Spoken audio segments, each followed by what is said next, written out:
Existem lugares na Terra onde a fronteira entre o natural e o artificial desaparece. Estruturas tão complexas que a mente humana se recusa a aceitar o acaso. E monumentos erguidos por mãos humanas usando tecnologias que não possuíam. Pedras que andam sozinhas, montanhas que tocam o céu como altares. Hoje, viajaremos por 5 enigmas geológicos e arqueológicos sem resposta. Do leste da China às selvas impenetráveis da América do Sul. Como um homem sozinho moveu 1000 toneladas? Quem protege o Imperador Eterno? A ciência tenta explicar, mas os vestígios contam outra história. Nossa jornada começa na província de Shanxi, China, em 1974. Uma seca terrível castigava a terra. A fome ameaçava os vilarejos. Desesperados, um grupo de fazendeiros decidiu cavar um poço profundo. Eles buscavam água, mas estavam prestes a encontrar o reino dos mortos. A 5 metros de profundidade, a pá atingiu algo duro, não era pedra. Ao limpar a poeira, um rosto humano emergiu da escuridão olhando para eles. Não era apenas um, eram milhares, um exército inteiro enterrado vivo. O imperador Qin Shi Huang levou seus guardas para o além. A escala industrial é impossível para 200 a.C., são 8.000 estátuas. O detalhe mais perturbador, nenhum rosto é igual ao outro. Cada orelha é única, sugerindo que modelaram pessoas reais, uma a uma. As armas de bronze estavam afiadas e brilhantes após 2 milênios. Análises mostram um revestimento de cromo, uma tecnologia de 1930. Como os chineses antigos cromavam metal 2000 anos antes da Alemanha moderna? Lendas dizem que rios de mercúrio líquido cercam a tumba central. Sondas detectaram níveis de mercúrio 100 vezes acima do normal no solo. A tumba do imperador nunca foi aberta. O medo de armadilhas antigas persiste. Balestras automáticas montadas para dispararem invasores. Tecnologia ou mito? Eles guardam segredos que talvez não estejamos prontos para descobrir. O exército de terracota permanece imóvel, um monumento silencioso à obsessão pela imortalidade. Deixamos o Império Chinês para os pântanos úmidos da Flórida. 1923. Um imigrante letã chamado Edward Leeds Cowning chega à cidade. Ele tinha 1,5 metro de altura e pesava apenas 45 quilos. Abandonado pela noiva no altar, ele decidiu construir um monumento ao amor perdido. Edward trabalhou sozinho, apenas à noite, sob a luz de lampiões. Ele não tinha guindastes, caminhões ou eletricidade, apenas ferramentas de ferro velho. Ainda assim, ele cortou e moveu 1.100 toneladas de rocha coralina, sozinho, um homem doente movendo blocos mais pesados que as pedras de Stonehenge.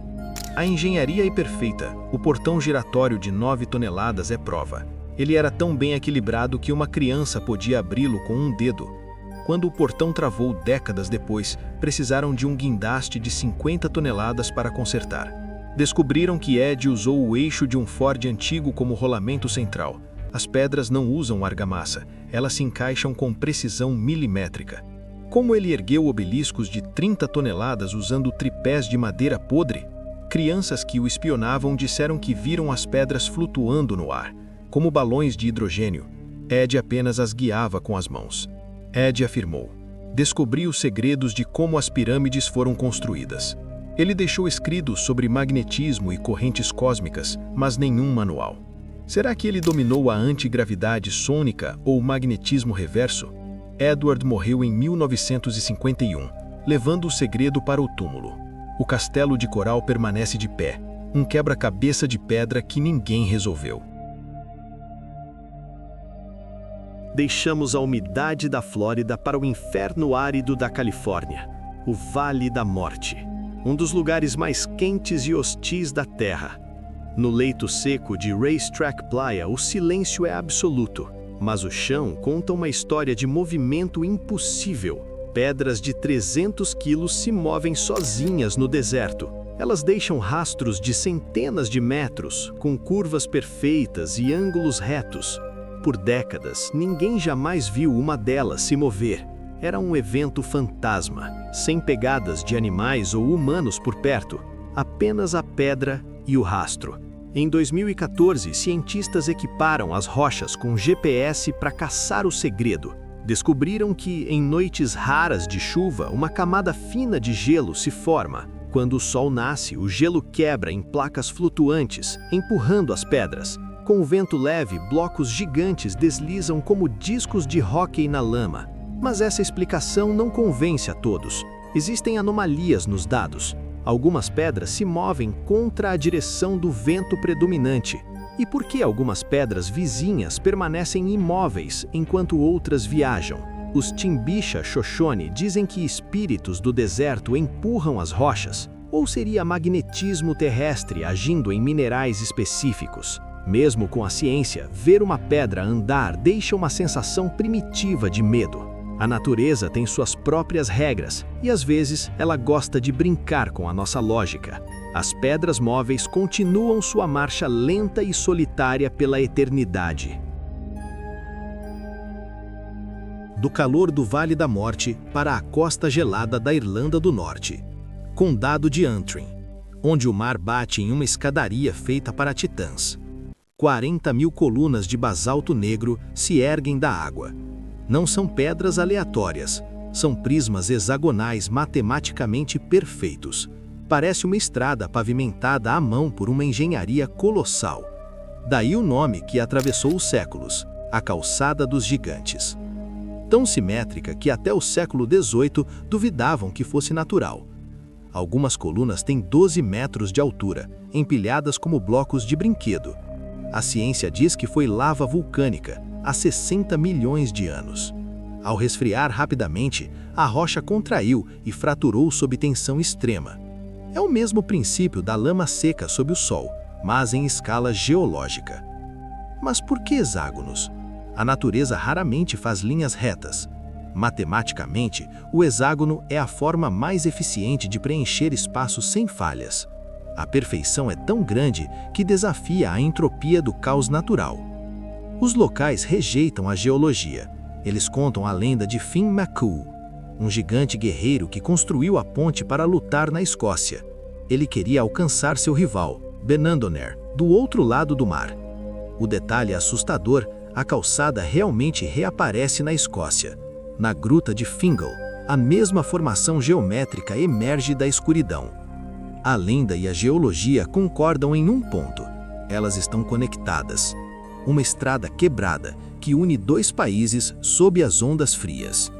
Obra do acaso vulcânico ou ruínas de um mundo antigo? Nossa última parada é na selva impenetrável da América do Sul, onde a terra rasga o céu, o Monte Roraima. Um platô isolado cercado por penhascos verticais de 1000 metros de altura. Os nativos o chamam de a Casa dos Deuses. A ciência o chama de anomalia. Não é uma montanha comum, é um tepui, uma mesa perfeita no céu. O topo é plano, como se tivesse sido cortado por uma lâmina gigante. É tão isolado que inspirou o livro O Mundo Perdido, de Conan Doyle. Nuvens perpétuas escondem o cume. Quem sobe lá entra em outro planeta. A geologia aqui tem 2 bilhões de anos, pré-cambriano. Essas rochas existiam antes da vida complexa surgir nos oceanos. O isolamento criou um laboratório biológico. 80% da vida aqui é endêmica, plantas carnívoras e sapos que não pulam. Evolução presa no tempo. Existe até um Vale dos Cristais, chão coberto de quartzo puro. Por que a natureza preservaria esse fragmento da terra primordial? A lenda Pemon diz que Roraima é o toco de uma árvore gigante, a árvore da vida, cortada pelos deuses, gerando inundações globais. As cachoeiras que caem do topo parecem lágrimas dessa árvore morta. Geólogos dizem erosão, mas o corte plano desafia o caos natural. Um altar para seres do céu ou apenas capricho do tempo? O Monte Roraima vigia a floresta, o guardião mais antigo do planeta. Guerreiros de argila que protegem tumbas tóxicas, castelos erguidos por um só homem, e pedras que andam sozinhas, estradas de gigantes no mar e montanhas cortadas como árvores. O mundo é um lugar estranho, e quanto mais olhamos, menos entendemos. Qual destes 5 lugares desafiou mais a sua noção de realidade? Foi o Castelo de Coral ou o Monte Roraima? Quero ler sua teoria abaixo. Não se esqueça de se inscrever. A próxima descoberta já está sendo desenterrada.